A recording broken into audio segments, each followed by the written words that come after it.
Halo, salam sejahtera. Apa kabar kalian semua? Saya sudah lama sekali ya nggak upload video ya, udah sebulan ya.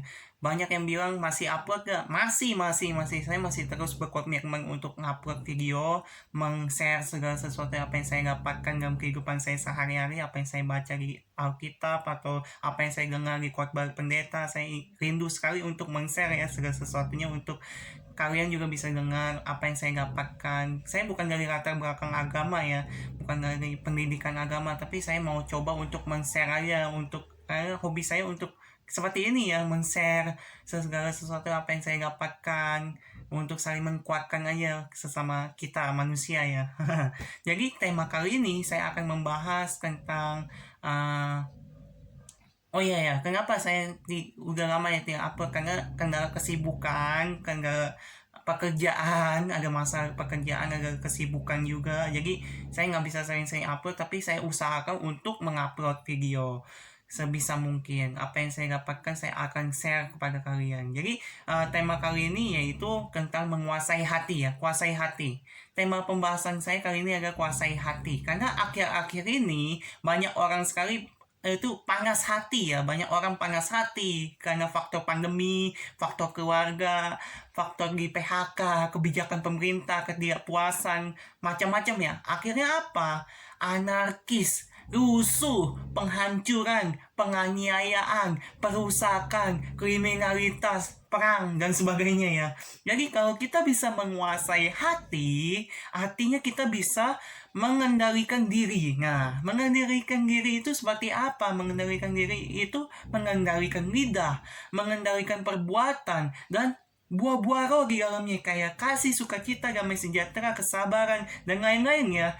Nah, karena apa? Karena bagian tubuh yang paling sensitif di manusia itu apa sih?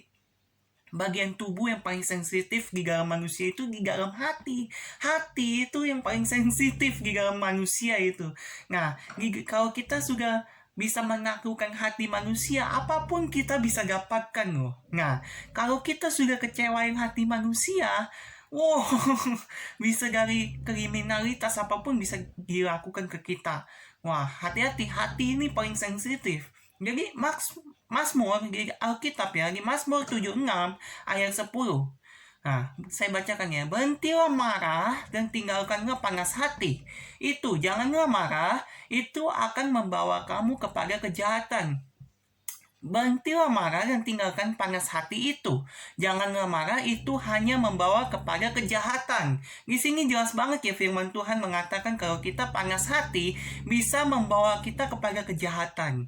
Kejahatan temannya iblis, hati-hati. Kita sebagai orang Kristen, kita harus belajar terus. Belajar terus. Belajar yang dibutuhkan apa sih? Bukan belajar di otak, bukan belajar di kepala, tapi belajar di sini nih. Kita harus belajar di sini.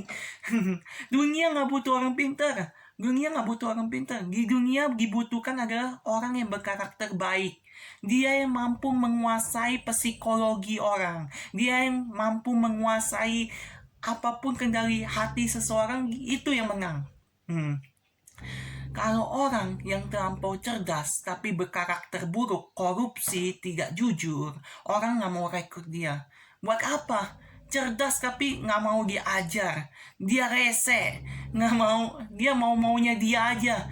Nggak mau dengerin pendapat orang, nggak mau dengerin arahan orang. Aduh, rese banget. Buat apa orang pintar, orang cerdas? Dibandingkan dengan IQ pas-pasan, tapi nurut. Dia pintar, dia mau belajar. Nah, di sini kalau dia udah mau belajar, apapun ilmu bisa masuk kalau dia asalkan dia nurut gitu loh.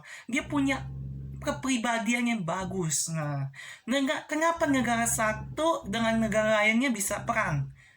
Kenapa perang terjadi? Ya itu, karena kelemahan manusia itu hanya di hati kok. Kelemahan manusia hanya di hati.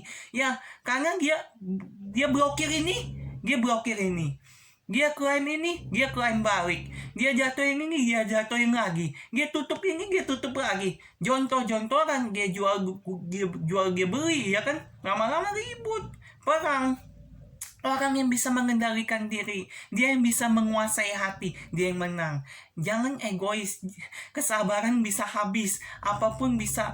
Tapi kalau kalau dia egois, dia kesabarannya habis, dia bisa ribut. Makanya perlu banget untuk mengendalikan diri ya di sini. Jadi sharing saya singkat kali ini hanya sampai di sini supaya kita bisa mengendalikan dan menguasai hati kita ya. Karena kalau kita sudah menguasai hati kita, ada kesabaran, ada kemenangan lah. Kita bukan kalah, mengalah bukan berarti kalah. Tapi kita dewasa, kita bisa menguasai hati, kita bisa mengendalikan diri kita. Nanti kita menangnya gimana? Ya pembelaan di tangan Tuhan. Kita pasti bisa jadikan bangsa-bangsa pemenang ya. Umat pilihan Allah pasti menjadi bangsa-bangsa pemenang. Biar Tuhan yang bertindak, yang berkuasa dan menjadi pembela kita. Pastinya kita diberikan kemenangan dan kemenangan pastinya. Jadi demikian sharing saya kali ini supaya bermanfaat buat kita semua. Salam.